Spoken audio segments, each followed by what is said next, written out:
వేణుంకరే కంకణం అల్లరి కృష్ణయ్య అద్భుత క్షేత్రాల గురించి ఏమని చెప్పగలం, ఎంతని వర్ణించగలం? శ్రీకృష్ణుడు పలు రకాల వ్యక్తిత్వాలు కలబోసిన రూపం. ఆయన దుష్టులను దునుమాడిన వీరుడే కాదు, వేణునాదంతో అందర్నీ సమ్మోహితులను చేయగల వేణుగాన విశారదుడు కూడా. అయితే కంకణ రూపంలో కొలువైన ఆ జగద్గురువు నేటికి రక్షకుడిగా ఉన్నాడంటే నమ్మగలమా? ఆ విశేషాలే ఇవాల్టి దృశ్యం.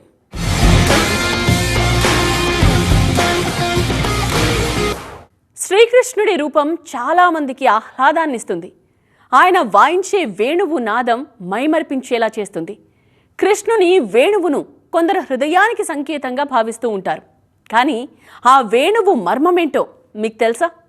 కంకణ రూపంలో మంచు కొండల మధ్య కొలువై ఈ కలియుగానికి రక్షకుడిగా నిలిచాడని తెలుసుకున్న మేము హిమాచల్ ప్రదేశ్కు పయనమయ్యాం.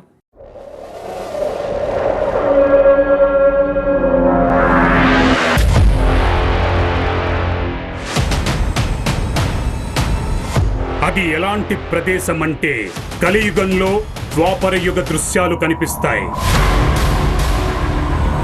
ఈ భూమితో శ్రీకృష్ణుడికి ఉన్న అనుబంధాన్ని నేటికి కలిపే ఉంచింది.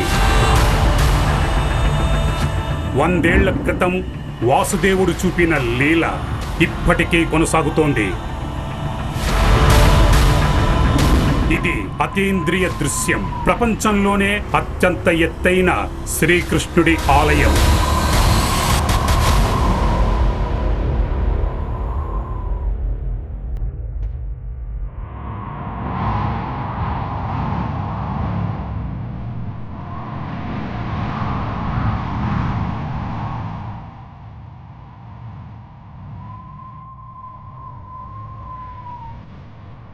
जैसे हवा चलेगी तो आपको वहाँ पे बांसुरी की आवाज़ आने लगेगी।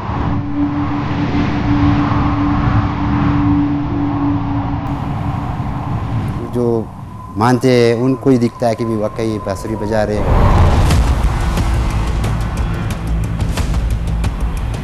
कई बार ऐसा तो बहुत ज़्यादा स्नो होता है, बहुत ज़्यादा, तो पूरा ग्लेशियर आ जाता है। मंदिर आप वैसे ही मिलेगा। బలమైన గాలి వీచినా వేణునాదం వినబడుతోంది. ఎన్ని పెను తుఫానులు వచ్చినా గుడి మాత్రం చెక్కు చెదరలేదు. ఆ ప్రాంతంలో అసలేముంది? అక్కడ దైవ సంబంధిత ఘటనలు ఎందుకు జరుగుతున్నాయి? అప్పుడే జవాబు దొరికింది. అక్కడి ప్రపంచమే భిన్నమైంది. అక్కడ శ్రీకృష్ణుడి కాళ్ల కడియాన్ని యుగాల క్రితం పాతిపెట్టారు.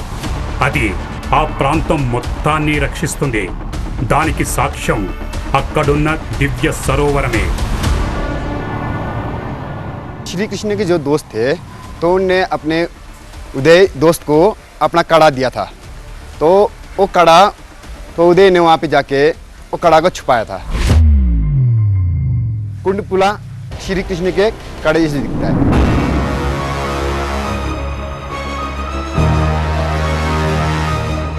నమ్మడానికి సాక్ష్యం కావాలి. ఈ ప్రచారాన్ని తిరస్కరించడానికి బలమైన కారణం ఉండాలి. ఈ రెండు అక్కడికి వెళ్తేనే దొరుకుతాయి. ఏమాత్రం ఆలస్యం చేయకుండా మేము హిమాచల్ ప్రదేశ్లోని కిన్నౌర్ జిల్లాలో ఉన్న యులాఖాస్ గ్రామానికి చేరుకున్నాం. ఇక్కడి నుంచి సుమారు 13,000 అడుగుల ఎత్తులో ఉంది యులాఖాండ. ఇది అత్యంత ఎత్తైన శ్రీకృష్ణుడి ఆలయం. ప్రయాణంలో చివరి గ్రామం నుంచి మొత్తం సమాచారాన్ని సేకరించి మేము గమ్యస్థానం వైపు బయలుదేరాం. ये जो गांव है यही वो आखिरी गांव है जिसका नाम यूला है, जहां से हमने दुनिया के सबसे ऊंचाई पर मौजूद कृष्ण मंदिर यानी यूला कांडा के लिए सफ़र की शुरुआत की है। और आधा हिस्सा जहां बर्फ़ में डूबा नज़र आ रहा है, वहीं रोरा वैली, जिस वैली में वो मंदिर मौजूद है जिसे श्री कृष्ण से जोड़कर देखा जाता है, जहाँ श्री कृष्ण की मौजूदगी आज भी महसूस की जाती है। ये दावा इस गांव में बसने वाले बाशिंदे ही नहीं बल्कि तमाम लोग जो देश और दुनिया के अलग अलग हिस्सों में बसे हैं वो भी करते हैं।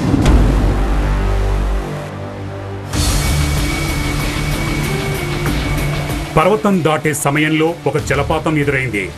ఈ ప్రవాహం శ్రీకృష్ణుడి దివ్యధామాన్ని తాకి మానవ నివాసానికి చేరుతుంది. ఈ నీటి ప్రవాహం యుగాల క్రితం వాసుదేవుడు చేసిన శ్రీకృష్ణుడి లీలలకు నిదర్శనం. దీని ప్రస్తావన భాగవత పురాణంలోని 11వ కాండలోనూ ఉంది. శ్రీకృష్ణుడు తన అంతాన్ని ముందే గ్రహించాడు. అప్పుడు ఉద్ధవ్కి తన కాలుకున్న కంకణాన్ని ఇచ్చి ఒక రహస్య ప్రదేశంలో దాచమంటాడు. ఆ కంకణం కలియుగంలో భూమిని కాపాడుతుందని శ్రీకృష్ణుడు చెబుతాడు. ఈ నీళ్లు ఆ దివ్యధామం ఎదురుగా ఉన్న చెరువులోనివే. అక్కడే ఉద్ధవ్ కృష్ణుడి కంకణాన్ని భూమిలో పాతిపెట్టాడు. ఈ ప్రచారానికి సంబంధించిన కథ గ్రామస్తులు వినిపించారు. మేము పైకెక్కే ముందు కొన్ని అనుమానాలతో యులాఖాస్ గ్రామానికి చేరుకున్నాం. ఇదే ఆ గ్రామం. ఈ గ్రామంలోనే శ్రీకృష్ణుని స్థలం గురించి అతిపెద్ద ప్రచారం వినిపించింది. ఈ కథనంతా చెప్పింది వీళ్లే. వీళ్ల వాదన ఎలా ఉందో మీరే వినండి. तो आप लोग वहाँ पे बाई चांस आप लोग जा भी जाएंगे तो आपको जब जैसे हवा चलेगी तो आपको वहाँ पे बांसुरी की आवाज़ आने लगेगी. तो ये गांव वाले की मतलब पहले से ही कहना मानते हैं, लोग मानते हैं उस चीज़ को जो बांसुरी की आवाज़ आती है. ఆ అద్భుతాన్ని శ్రీకృష్ణుడి వేణువుతో పోలుస్తారు. దీని కథ చాలా కొద్ది మందికి మాత్రమే తెలుసు.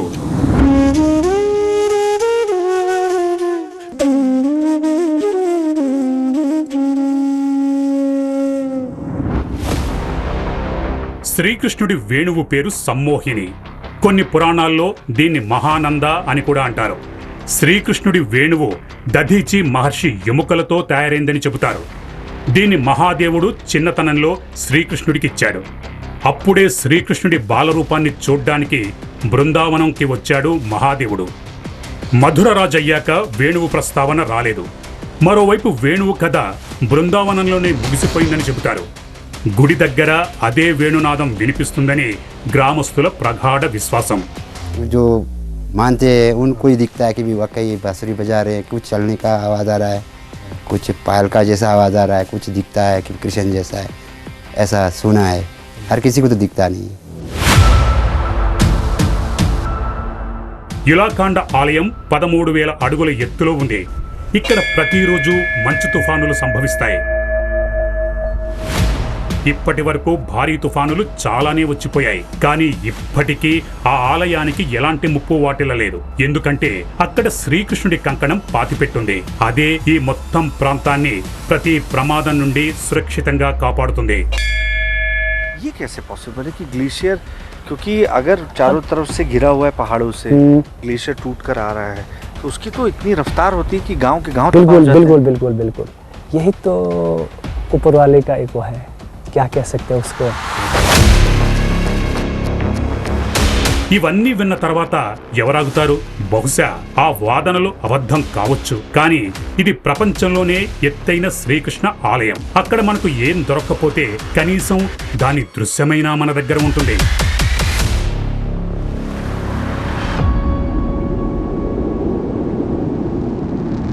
ఊరి ఆలోచన నుంచి బయటకొచ్చేసరికి ఎదురుగా మంచు ప్రాంత సరిహద్దుంది.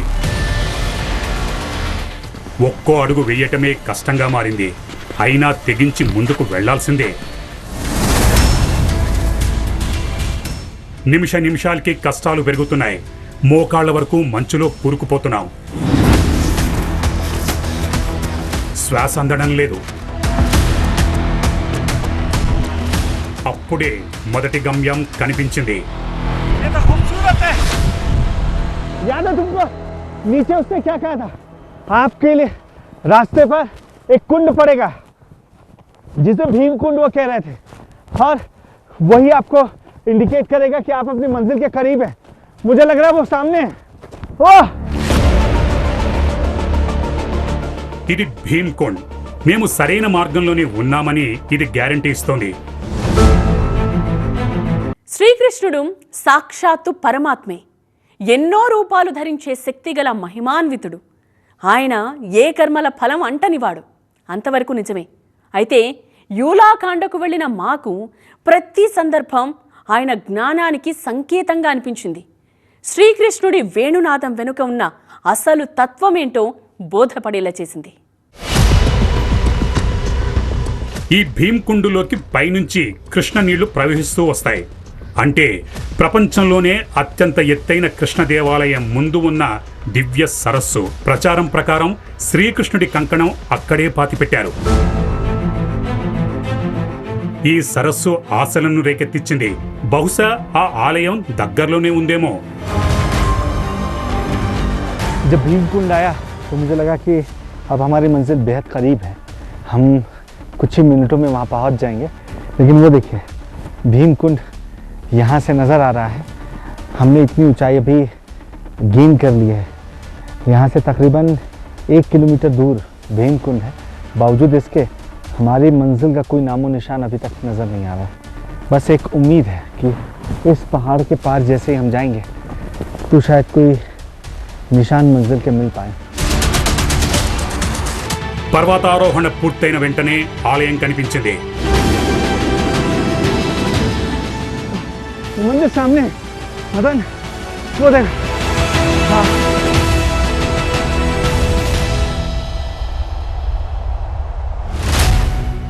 ఇది ప్రపంచంలోనే అత్యంత ఎత్తైంది, పరిమాణంలో అతి చిన్నది. శ్రీకృష్ణుని అత్యంత అద్భుతమైన అత్యంత అతీంద్రియ నివాసం.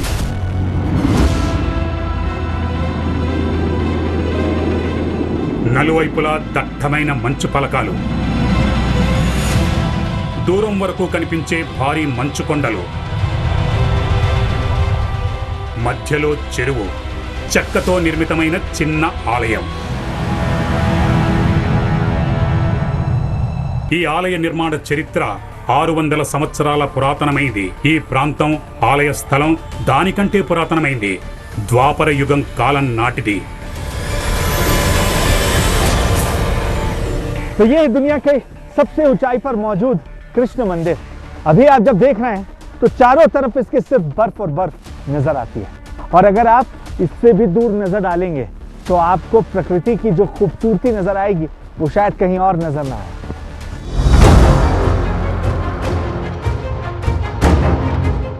ఈ చెరువునే గ్రామస్తులు కృష్ణా గంగా అని పిలుస్తున్నారు. ద్వాపర యుగంలో శ్రీకృష్ణుడి కంకణం ఈ ప్రాంతంలోనే పాతిపెట్టబడింది. ఈ సరస్సు చుట్టూ ఉన్న ఆకారం కడియంలా కనిపిస్తోంది. పూర్తిగా గుండ్రంగా, ఒకవైపు నుండి కొద్దిగా ముందుకొచ్చినట్లు, సరిగ్గా కాళ్ల కడియంలా కనిపిస్తుంది. అందుకే ప్రజలు కడియం కథను ఈ సాక్ష్యాలతో ముడిపెట్టి చూస్తుంటారు. दरअसल श्री कृष्ण को यह आभास हो गया था कि द्वारका नगरी डूबने वाली है. उन्हें अपने जाने का भी एहसास हो चुका था और उस समय उन्होंने अपने मित्र यानी उद्धव को अपने पांव का एक कड़ा दिया और उसे किसी गुप्त जगह छिपाने के लिए कहा था.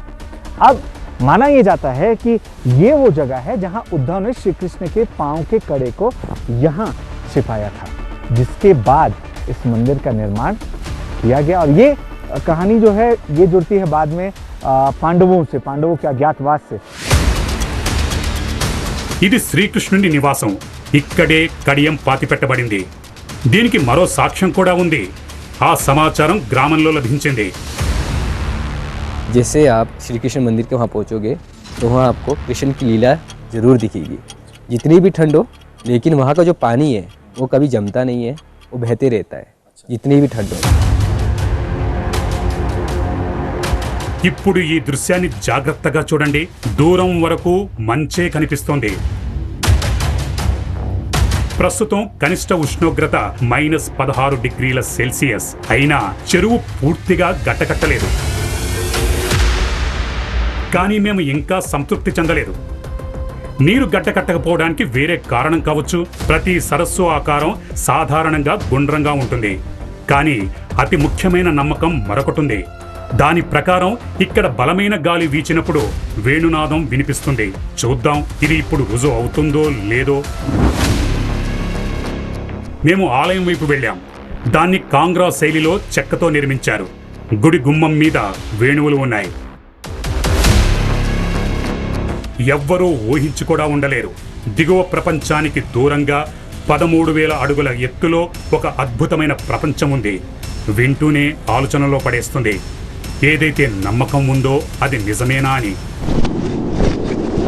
అకస్మాత్తుగా వాతావరణం మారిపోయింది. బలంగా గాలి వీచడం ప్రారంభమైంది. అడుగులు తడబడడం మొదలయ్యాయి. 13,000 అడుగుల ఎత్తులో ఇలాంటి మంచు తుఫానులు రావడం సాధారణమే. हवा के थपेड़े बहुत तेज हो गए हैं। बर्फबारी के साथ ये थपेड़े आगे बढ़ने से रोक रहे हैं। अब देखिए चारों तरफ कुछ नजर नहीं आ रहा है, सिर्फ धुंध ही धुंध है। గాలి వేగం అంతకంతకు పెరుగుతోంది. అప్పుడే ఏదో వినిపించింది.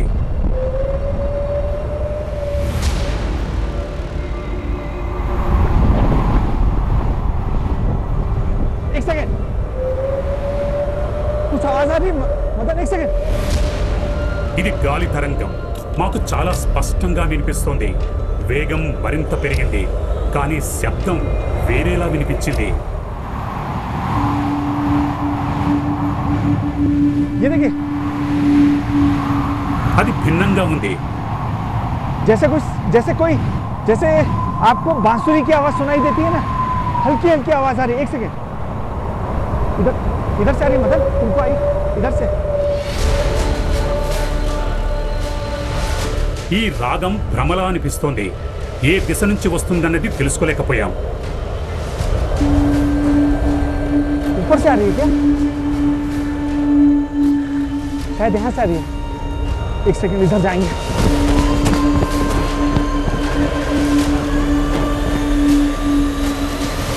चलो। కొద్ది క్షణాల్లోనే అంతా ఆగిపోయింది. గాలి, శబ్దం అంతా. మేము పిచ్చివాడిలా అటు ఇటు పరుగులు తీశాం. ఆ శబ్దం ఎవరిది, ఎక్కడి నుంచి వచ్చింది? అప్పుడే కొన్ని వేణువులు దొరికాయి.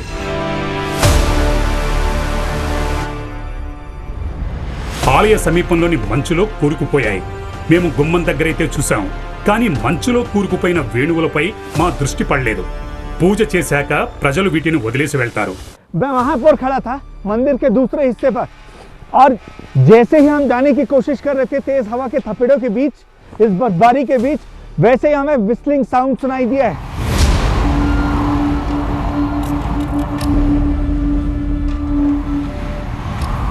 आप जब देखेंगे तो बांसुरी, कुछ बांसुरी यहाँ पर लोग आस्थापूर्वक चढ़ाते हैं। अब हो सकता है कि जब तेज हवा यहाँ से बह रही थी तो उस हवा की वजह से जो हवा इस बांसुरी के बीच से जाती है तब वो आवाज आए, जैसा कि अमूमन किसी भी ऐसी चीज जो ऐसी खोखली हो बीच से, उसके बीच से हवा तेज बहने पर आवाज आती है।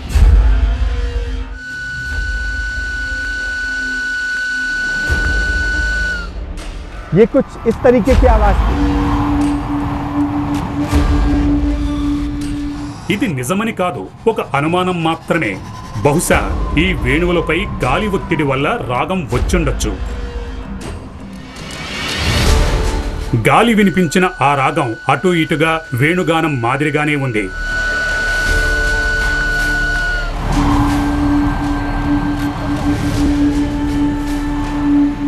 గాలి హోరులో అది స్పష్టంగా వినిపించలేదు.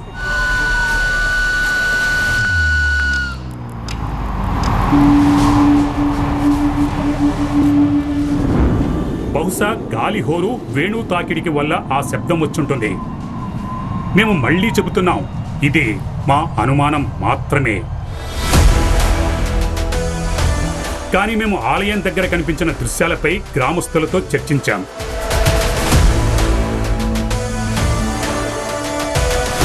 విషయాన్ని ప్రస్తావించిన వెంటనే గ్రామస్తుల ముఖాల్లో విజయవంతమైన చిరునవ్వు కనిపించింది. ఆపై అక్కడికక్కడే మరొక ప్రదేశం కనిపించింది. గ్రామం దిగువన ఒక శేషనాగ్ ఆలయం ఉంది. దీన్ని ఉదహరిస్తూ ప్రజలు భిన్నమైన కథ చెప్పారు. దాని ప్రకారం ఈ ప్రాంతం మొత్తం పౌరాణిక కాలం నాటి విష్ణులోకం అన్నారు. దిగువన శేషనాగ్, దానిపై విష్ణువు అవతారమైన శ్రీకృష్ణుడు స్వారీ చేసిన పౌరాణిక నివాసం. कृष्ण जो है हमेशा मतलब नाग के सिर पे विराजमान है वो कहीं भी। अब जब आप यहाँ से आते हो तो आपको बॉटम पे नाग जी का क्या मिलता है? मंदिर। और टॉप पे क्या है? भगवान विष्णु, मतलब विष्णु के अवतार है ना कृष्ण। तो ये है, मतलब आप इस संदर्भ में भी मतलब जोड़ के देख सकते हैं इस चीज को। ఈ గ్రామంలో దేవాలయంతో ముడిపడిన వాదనలను తిరస్కరించే వారు కూడా మాకు కనిపించారు. వారి ప్రకారం దేవునికి సంబంధించిన భౌతిక వస్తువులు వేణువు, కడియం, విల్లు, శంఖానికి ఎలాంటి ఉనికి లేదు. కానీ పౌరాణిక నిపుణుల అభిప్రాయం మాత్రం అలా లేదు. कॉस्मिक एनर्जी ये कहती है कि कभी भी एनर्जी ख़त्म नहीं होती, सिर्फ रूप बदलती रहती है और अस्तित्व में हमेशा रहती है. साइकोलॉजिकल डिसऑर्डर एक अपनी जगह है, लेकिन एक सत्य अपनी जगह है. कुछ लोगों को हो सकता है कि साइकोलॉजिकली सुनाई देती हो, लेकिन वहाँ पर वो सुनाई देती है, इसका मतलब ये नहीं कि वो सिर्फ साइकोलॉजिकली सुनाई देती है. वो वास्तव में वहाँ पर वो ऊर्जा स्थापित है. वहाँ वास्तव में आज भी श्री कृष्ण जी की बांसुरी हो या अश्वत्थामा का अस्तित्व हो, चाहे श्री हनुमान का अस्तित्व हो, ये वो चीज़ें हैं, ये हमेशा रहेंगी. और हमारी आस्था खोखली नहीं है, हमारी आस्था भी वैज्ञानिक उस पर खरी उतरी है. आज का विज्ञान और कलयुग का विज्ञान, सतयुग का विज्ञान, विज्ञान तो विज्ञान ही है.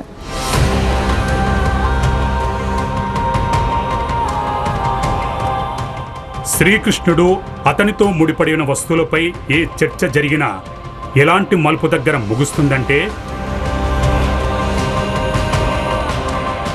అక్కడ ఎలాంటి లాజిక్ ఉండదు. ప్రతి ఒక్కరికి భిన్నమైన దృక్పథం ఉంటుంది. వీటన్నింటి మధ్య ఎవ్వరూ వాస్తవాన్ని కనుక్కోలేరు. ఇది ప్రపంచంలోనే ఎత్తైన శ్రీకృష్ణుడి ఆలయం. ఈ దృశ్యం మీద ఎవ్వరూ వేలెత్తి చూపలేరు.